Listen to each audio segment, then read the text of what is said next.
బ్యాంకాక్లో పెను ప్రమాదం తప్పింది. సినిమా దృశ్యాన్ని తలపిస్తూ ఓ రోడ్డు హఠాత్తుగా కుంగిపోయింది. వెంటనే ఓ కరెంట్ పోల్ నుంచి మంటలు ఎగిసిపడ్డాయి. మరో కారు కూడా ధ్వంసమైపోయింది. ถนนสุดเลยเนี่ยเยอะเลยเสาไฟฟ้าไฟดับแน่เหมือนจะตายเลยถนนสุดแล้วโอ้ยโอ้ยเสาไฟเสาเลยเสาไฟโอ้ยไปหมดเลยไปเลยรถเฮ้ยรถถอยดิโอ้ยเดี๋ยวจะตายเลยเฮ้ยఓ కరెంట్ పోల్ నుంచి మంటలు ఎగిసిపడ్డాయి. మరో కారు కూడా ధ్వంసమైపోయింది. ถนนสุดเลยเนี่ยเยอะเลยเสาไฟฟ้าไฟดับแน่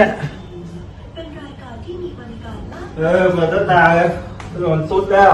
โอ้ยเสาไฟเสาเลยเสาไฟโอ้ยไปหมดเลยไปเลยรถ